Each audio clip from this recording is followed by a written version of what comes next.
पतिं सुरगुरुं वन्दे जगत्कारणं वन्दे पन्नगभूषणं मृगधरं वन्दे पशूनां पतिं वन्दे सूर्यशशाङ्कवहिनयनं वन्दे मुकुन्दप्रियं वन्दे भक्तजनाश्रयं च वरदं वन्दे शिवं शङ्करम् ॐ मृत्युञ्जयाय रुद्राय नीलकण्ठाय शम्भवे अमृतेशाय शर्वाय महादेवाय ते नमः।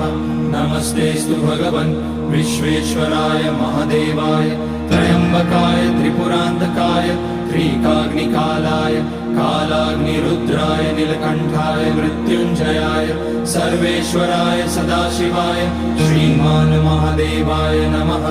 ॐ नमः शम्भवाय च मयोभवाय च नमः शङ्कराय च मयस्कराय च नमः शिवाय च शिव